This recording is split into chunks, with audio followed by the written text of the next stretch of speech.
our part, okay? That's all I can ask you to do. Hey, from the bottom of my heart, everybody, we have a 10-6 season. A 10-win season in the NFL, okay?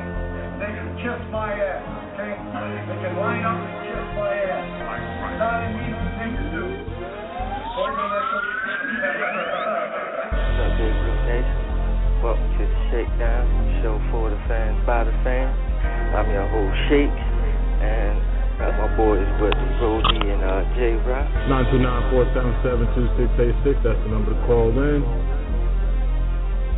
Hey, J-Rock, I think we got a caller. We're bringing this caller. You're on the air with the Shakedown. What's your name? Where you calling from?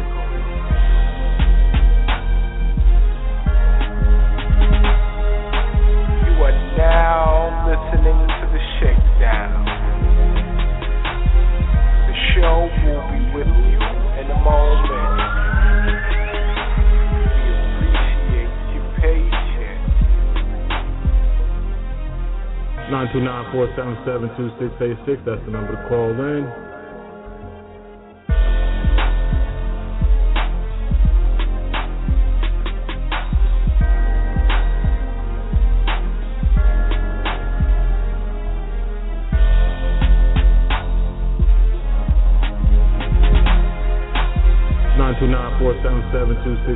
That's the number to call in. Hey, Rock. Yo, y'all just been shook by the Shakedown. We out.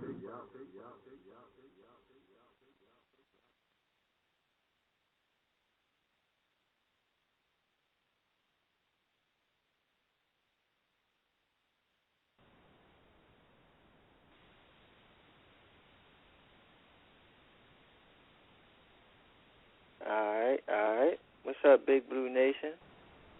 Sports fans, welcome to the Shakedown, show for the fans, by the fans.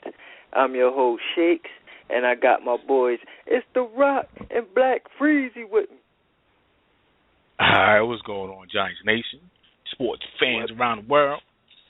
Yeah, what's happening, Giants Nation? What's going on, brother? What it do? Okay. Now, we said that our boy was going to be on at 6. Well, surprise, he's actually with us now. So we're going to go ahead and start this interview now. So we're going to bring in Carlif Taylor, New York Giants defensive tackle.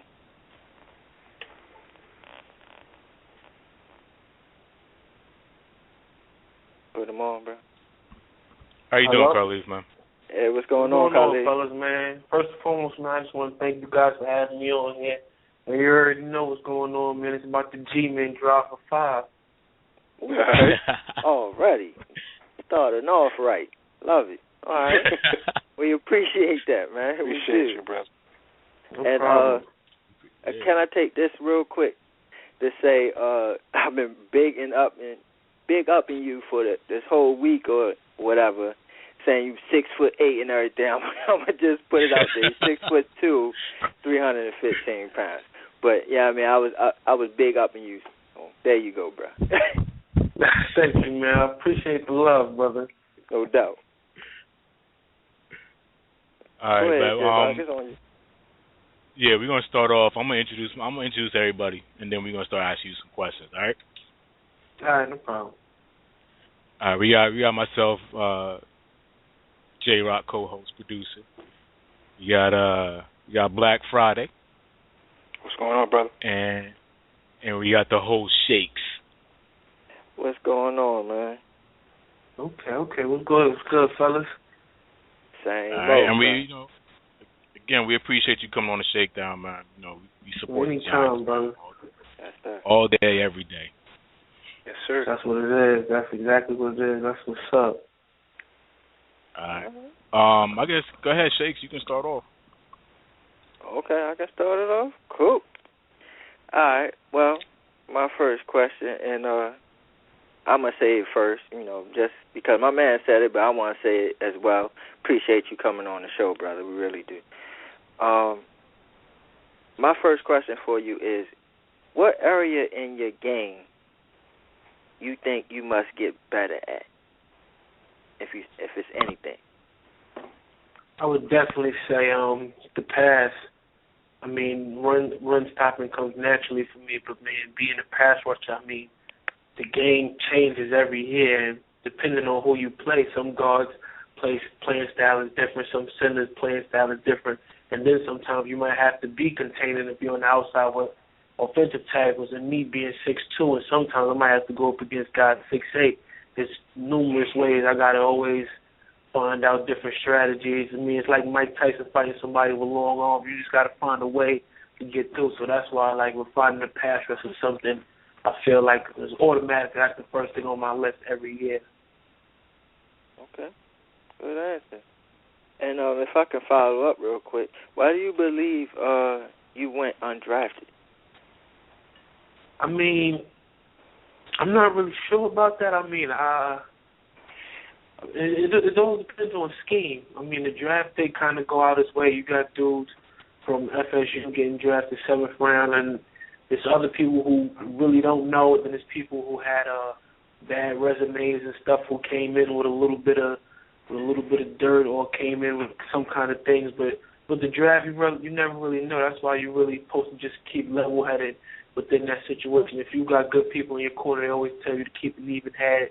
And what happens, happens. But once when you get there, make the best of it. And that's kind of how I came in there. I did watch it. I did my homework, see who went where, who went there, and then kind of try to format, like, the best opportunity to go and the place to be at. So, I mean, it all has its ups and its downs. I mean, getting drafted, you have to stay with the team. Going undrafted, you kind of get a little bit of options of where you want to go. Okay. I'm going to pass the baton to my man, J-Rock. Go ahead, J-Rock. Let me. I'm gonna piggyback off that. So, did you get a lot of calls from a lot of teams?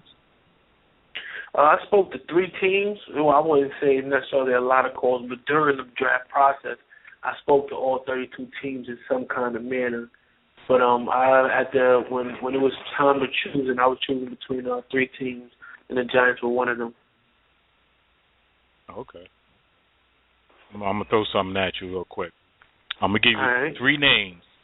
I'm going to give you 3 names, and I want you to tell me which one of these players you model your game after, or do you just take something from all 3? First name is Brandon Meebane. Okay. Second one is Vince Wilfork. And the third one is Holadi Nata.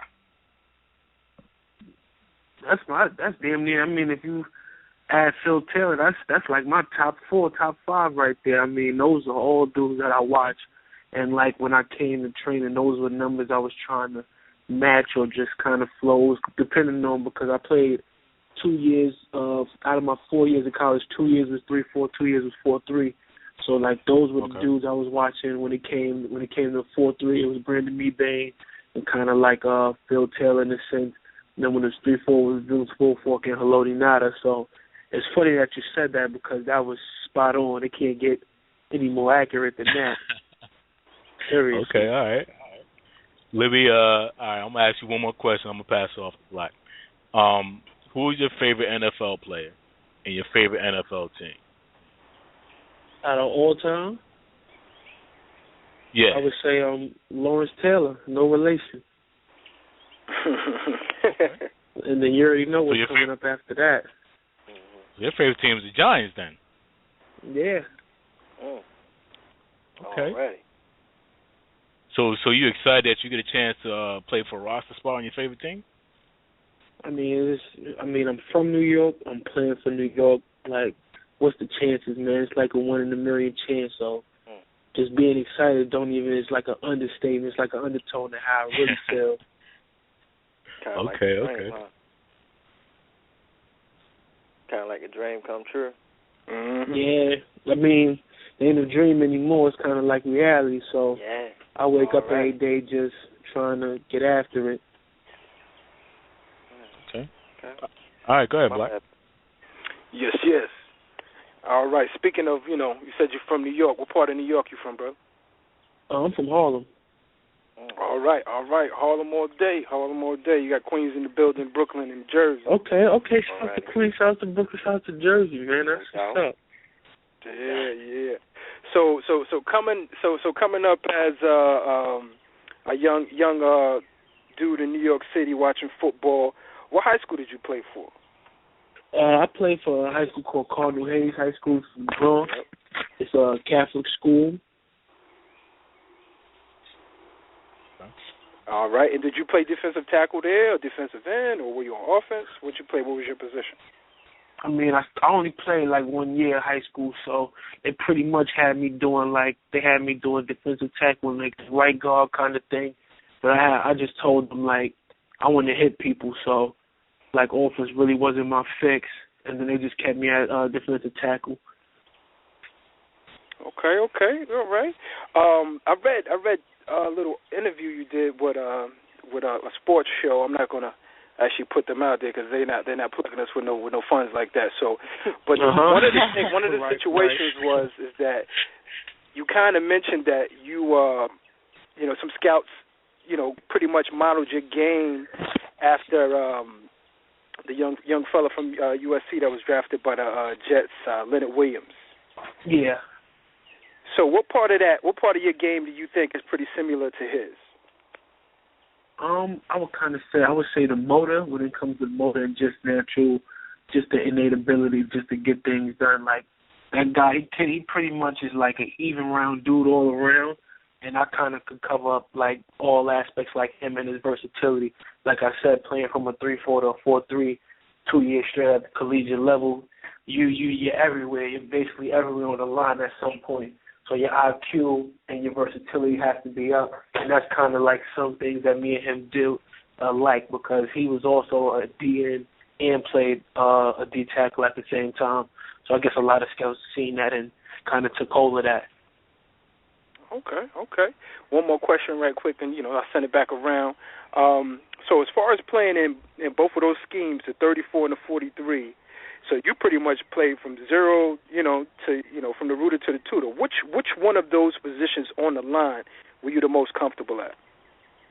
What comes easy is definitely that zero. That 0 to the 3. Anything from 0 to 3 comes easy and naturally, just because it's more physical and I would say finesse-like. It's way more physical. It's basically hold that man and protect your gap.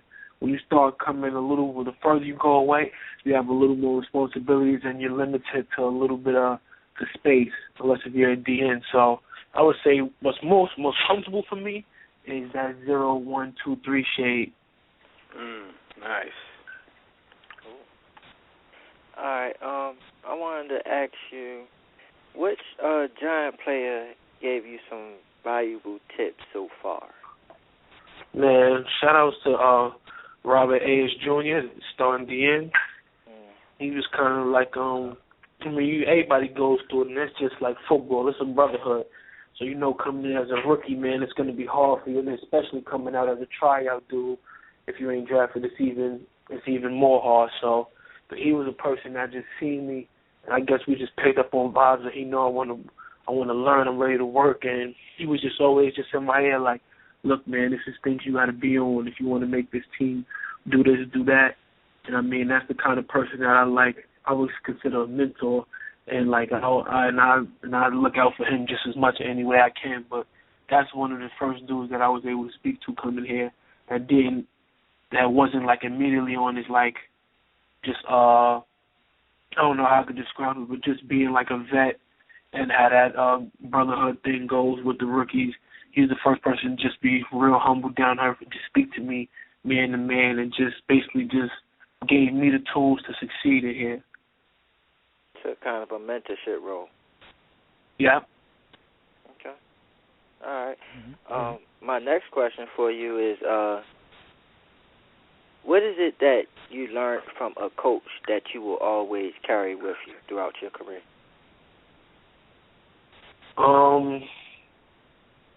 Hands beat feet and feet beat hands. And that basically means that you have to win in the battle on one of those things in order to win that play. So if the person's feet is fast, you got to beat them with your hands, and if your hands is first, then you got to beat them with the feet while they're getting in that position. And that's something that happens a lot because, I mean, at this level or any level you play at that certain time, everybody is good. and you're gonna lose every now and then. Just like you just want to win more than you lose, but that's kind of a trick. Like, all right, if you was off the ball a little bit, you got to pick your feet up to even that out. So that's something I was taught in college. I just always kind of brought up with me. Okay, nice. All right. Since I'm gonna stick on the coach thing, I'm gonna pass it back to J-Rock. Okay. Have you met Coach Spags yet? Of course you did. Yeah, and of what's course, your man. impression so far? He's the man. Oh man, he's like the Bill Clinton of football, man. He just got that swag he got when he walk in there. Got the little pen and pencil in his ear. He's a cool dude. He's not really like one of those coaches that's yelling at the top of his lungs, man. He knows what he wants, and he projects it to the players of what he wants and what he wanted to look like. And, man, we just get it done. And it's like, I can't see me playing for another person, man. That's just like, person when you see at first glance, and you just like, wow, you can feel his aura, and you know he about his business, and you know his resume is lethal, and you know he can get it done. And it's just like, wow, that's like out of all the people, I mean, that's the person who got me the most starstruck, man, because his aura, and at the same time, it's always better when you got a hero and a person that's down to earth at the same time. He don't act like the big shot that he can act like, man. He's real cool. He's easy to talk to. He knows everybody's name. He treats everybody with respect, and at the same time, he's a hell of a coach. He's Super Bowl. His resume is off the chain, and just a good dude, definitely.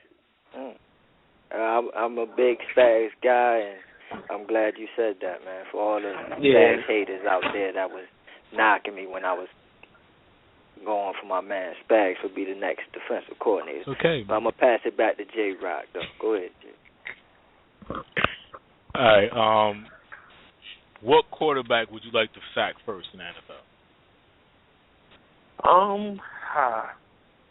I mean, as of now, if I can, I definitely will Tom Brady. Depending on his suspension and everything was going on with him. Yeah, I want to take a crack at Tom. And who would you like to tackle? Quarterback or whoever? Running back, whoever? Who would you like to tackle? Marshawn Lynch. I want to see. I mean, TV is TV, but I mean, I wasn't able to catch a lot of NFL games live due to like me playing during the season. But I want to see what the hype is about. I mean, he's a hell of a player. It's all out of respect. It's not just me and being like cocky or anything. It's just. I mean, there's no better feeling than just a hands-on feel, a tangible feel. So that's just basically what I just want to go up against him and just see where I'm at. So, if I'm more forward, if I could pick up my game, it's just that kind of experience, you know. No doubt. Okay. No doubt. So you got a sack dance or something? You got a celebration? What you want to do?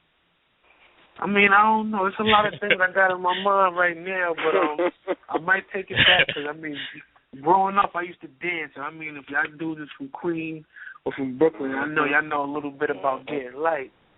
Yeah, the light feet and everything. So I might bring that to the world because, you know, everybody throws the dance like the whip and stuff like that. I might bring a little bit of getting light and light feet into the football world. But if not, then, you know, I usually, my main thing is that little, kind of like that little Hulk Hogan flex or something I be doing like that Macho Man. That's my thing right there. Okay. All right. I know you guys are like y'all not in full pads and you're not doing no contact yet. But do you think like the game is much faster in the NFL compared to college? I wouldn't say that much faster. I mean, it's hard to really say because practice and game are two different things. But being in the trenches as of now, I mean, the players are better and technique is definitely something that has to be precise in order to win that battle, but speed-wise, it's not much of a difference. It's just more responsibility than you have to have a high IQ and you know what's going on, not just for your position, because you have to know everything, all offensive personnel and kind of like what the people to the left and the right and behind you are doing, and that's what makes you a better player. Okay. Now, seeing that you went undrafted, do you think as far as what you're doing on the field, there's no room for error, or you just try to go out every day and get better? That's both. I mean, I definitely have no room for error. Like, I can't miss a tackle, and I mean, if it was a D tackle drafted first round, he could afford those errors because the people that invested in him want to see him do well because it makes them look good at the same time. And when you invest that much money in a person, you have no option but to ride it out until whether it gets good or whether it gets bad. But, I mean, for coming from a tryout person, I mean, you're kind of like, and I'm not saying for everybody, but I'm just assuming you're not expected to be on that kind of person, on that wave. So you kind of just always have to dominate. You always have to get better, and your margin of error is real small. And I mean, that's something like you think about, and it is what it is. I mean, you know, all you got to do is just worry about yourself. I don't worry about thinking about stuff. Just like you said, I just try to get better every day. I watch film. I see my mistakes, then I look at the older guys, and I watch what they do. I kind of try to incorporate that with myself, and then just become better every day. And that's it. It's one day at a time. Okay. I'm gonna ask you one more. I'm gonna pass it off to Black. All right, cool. Do you think, like, because you came from a small school, Southern Connecticut, do you Right. think that like NFL teams shy away from small schools because of the level of competition, or do you think it's solely on the player himself? That's a little bit of everything. I mean, a baller is a baller. Some people are blessed enough to get that D1 opportunity. Other people might fall through the cracks not knowing because I mean nowadays everybody's knowing the process and stuff. But for a person like me, I really didn't know the college process. So you got people that just don't know how to go about things and how to really network in that world because I mean a million people play high school football, so it's a hard thing to do. I mean, it's almost impossible to scout everybody, but if you network yourself and go to camp, then of course you get on radar. So it's a lot of things that people don't know in high school that'll get you there, but at the same time, I mean, you got to think the NFL is also about marketability. So if you got a D tackle like Leonard Williams, who's going to sell out jerseys now, to a person like Carlif Taylor, who really has to put on in order to get that bread. It's like Johnny Manziel. Like, he's selling jerseys. He didn't really play much of football on the NFL level yet. You get what I'm saying? So it's a little bit of everything when you're thinking at it, because at the end of the day, it's a business, but it's also a sport you love to do. But, I mean, I try not to really get involved in it. I just let it game. I'd be playing if it was for free, honestly. But, I mean, it can, I mean, that stuff does happen, and, of course, they look for the bigger name dudes because it makes them look good, and it's easier to put trust in them. It's like, yeah, we could get so-and-so from UFC because this is what he's doing there. And even if you're doing, because if you switch the roles around, if you did those numbers at a D2 school and that person did it at a D1 school, then of course it'd be different. You get what I'm saying? But at the same time, that's just how the game goes. But as of now, you see things changing like Malcolm Butler from the Patriots and almost the whole wide receiver core from the Seahawks. I mean, things are starting to change. People realize that the ball is everywhere, but as of now, it's kind of, I mean, it does get in that kind of realm. Yeah, I mean, the reason why I asked you that because you were productive at Southern Connecticut, man. 172 tackles ain't nothing to sneeze at. I mean, in 4 years, that's a lot of tackles from a D tackle. From a D tackle, yeah. Thank you. Go ahead, man, you got it. All right. So, brother, I see that you're, about 6 feet, 1, 6'2". Yeah. But what's it, 316? I'm like 315. I ran from 315 to 320 if you catch me, depending on what I'm having for breakfast. You know what I'm saying? But I usually try to. I'll play it, but yeah, I usually try to stay in that range of play. Okay, so I see you ran a 4.3. And you had 29 reps on the bench? The 40 time is kind of like up in the air because I spoke to a jet scout. He clocked me at 518, but certain websites might have me at a 5'3" or whatever the case may be. I'm not really 100% on that because I did do my pro day at Rutgers, and they weren't. Not everybody was allowed to. If you weren't a player here, you weren't allowed to get your score. So, I mean, I heard different things from different scouts, but the bench reps were accurate. It was 29. All right, cool. So that lets me know I see speed and power. So watching your cut-ups, you know what I'm saying, watching your highlights, I see an array of moves going on. You know what I'm saying? From bull rushing to swimming to all kind of moves. Which one of those could you say is your staple? I'm a big fan of the club, and I'm a big fan of bull rushing just because, I mean, at the D tackle, like I said, I'm a big team player. I'm not like a guy. I mean, stats are cool and everything, but I just want to get the job done. So, like, with the bull rush, what I like about the bull rush is the fact that they put pressure in that pocket, and regardless of what happens, if you keep putting that in the quarterback's faces, it's uncomfortable for them to throw, and then sooner or later the person will crack, and that's how pressure works. Pressure busts pipes. So I'm a big fan of the bull rush, and then it psychologically messes up the guard and the center because just being man on man, and a person is able to manhandle you like that, regardless of who you are, it messes you up. And you can see it in the person's eyes when you line it up, regardless of how they body see. It's all in the eyes. And then the club is just I just swing that on, man, and just whoof, it just get me around. It get me around the person so quick, and that's one of my go-to moves. Those two moves right there. Okay, all right.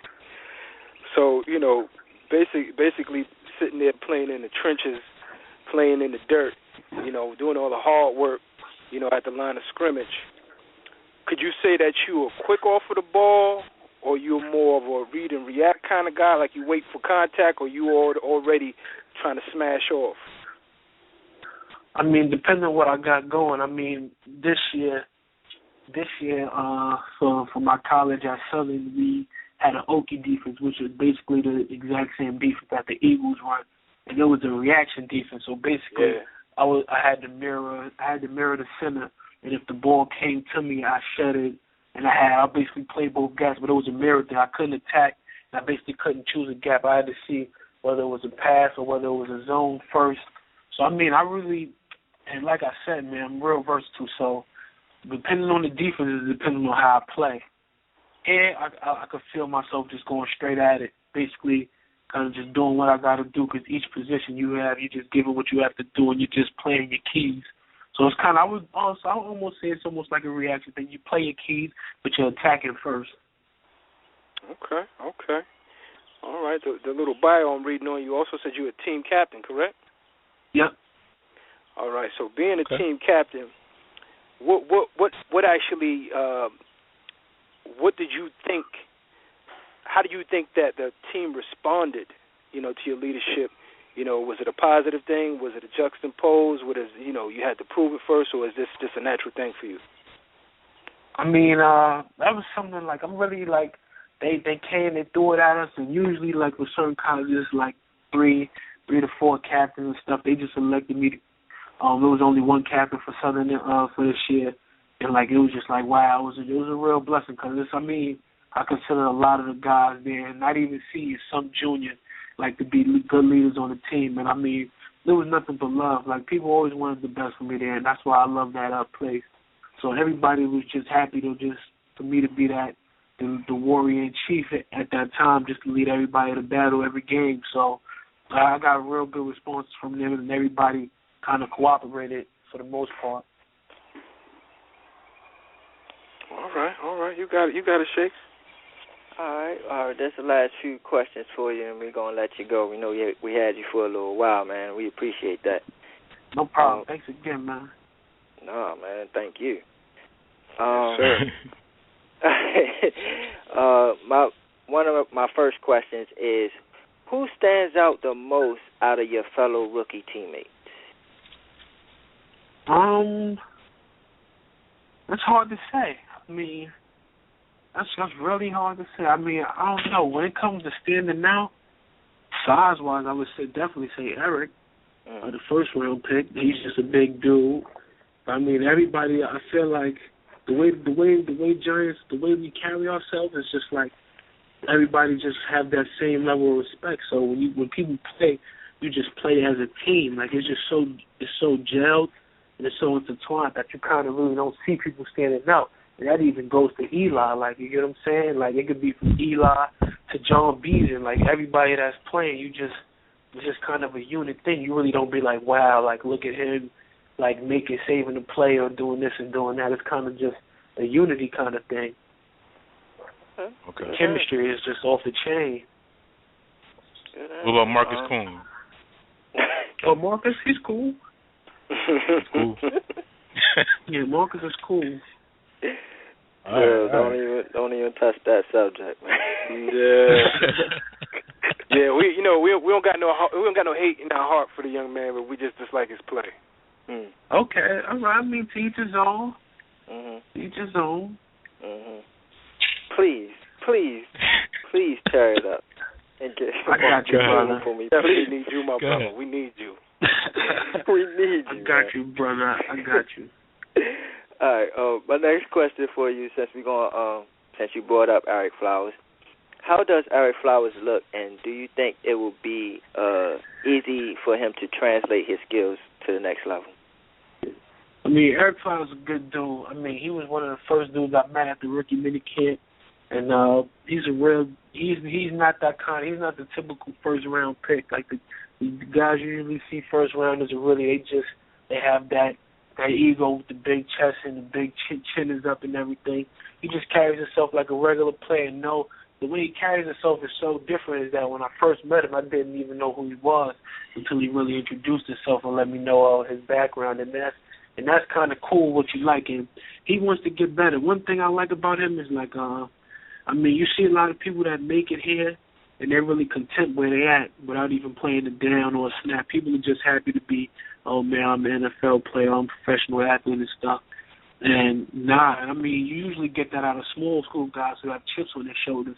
But one thing about Eric is that like he's just as hungry as the next man. And there's certain times, well, he might call me like we're at the hotel right now, and this one time he called me like 8:30 at night and was like, "Yo, man, let's hit the gym downstairs, man." And we just got it in, whatever. There was a couple dumbbells in there, and we had a jump rope, and we had some like a beach pill, and we just got it in for like an hour and some change, and that's what's up. And that's kind of like a good motivation thing, man. I just had to let him know, like, yo, man, you got so much respect for me because usually guys at that position, man, they just do what they got to do and just chill because, you almost guaranteed a spot. You almost guaranteed to start or just be in the rotate some kind of way. So the grind and your motivation could easily subside. You get what I'm saying? Yeah. So with him just being around and doing stuff like that was like, wow, man. You get what I'm saying? It was love. It was just like, I respect that. And then that's how it is. And that's still my bro right now. He's real good doing he work hard. My man, I love that answer. I do. Oh, yeah. I love it. I love it. This question is a little out there, but brace with me, okay? I'm not cool. All right, now, we have a lot of injuries on this team, okay? A lot. Yep. A lot. So, we have what we call a remedy. Now, ain't nobody giving us a chance, but we want to just present this to you right now. Now, my question is, would you try this medical plant, arnica, if a friend of ours sends it to the facility? Arnica is good for the bones and the joints. I know about arnica. Oh, yeah? Okay. Mm-hmm. Yeah. Okay. I bet. Well, right. If that's the case, I don't expect to hear you out with a hamstring injury, bro. I don't. All right. Send some my way, man. I do it all. I try to take care of the body as much as I possibly. So I know about everything. Already know. Okay.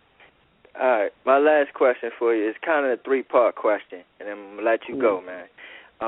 Do you listen to the Shakedown? Would you come back soon? And would you recommend the show for other teammates to come on? The first question, this is my first time hearing about Shakedown, but it won't be my last time tuning in. Second time is, of course, man. Second time, that's a no-brainer. Of course, I'll be on here again if possible. It's only if you guys let me in. You get what I'm saying? Man, you're welcome anytime. And third, of course, man, I'll definitely get the word out. I'll definitely send this out to a couple people on the team and let them know what you guys are doing. It's almost 100% chance somebody else will call up or want to be on this show, man. Oh, man. I appreciate that, man. Appreciate the love, too, man. Appreciate you coming on the show. And work hard and please get thrown off the roster, man, please. This is as long as we get the exclusives, man. If you have a good game in preseason, we got to get that exclusive, man. No doubt. Come to Shakedown. Of course, man. Y'all got me now. I can't. Come on, man. That's what it is. That's how the world works. Y'all called me early, so yeah, of course, man. Yo, tell the Giants fans as well what number you'll be wearing. All right. I mean, as of now, they got me at 63, but if it's all possible, I'm gonna try to go to 65 in the reverse form of LT, just out of respect and homage to that man. All right. I love it. Hard. That's Beatty. That's Beatty's number, though. Right? Ain't that Beatty's number? Ain't it? Oh man, yeah, it might be. So I might have to. Yeah, he might need to get I'm that in up. the mix right now. Yeah, I gotta see what I'm gonna do. But as of now, I'm 63. I plan on sticking that unless I can get something close to LT out of homage. No doubt. Okay. No doubt. One more thing from me, man. Just tell like the Giants fans who's listening right now, just one thing about yourself, anything. I mean, one thing about me that separates me from other people is that I'm a good dude on and off the field. I got my head straight because I came from a hard place, and I can look at the city from where I'm at right now at this hotel, and I'm not trying to go back.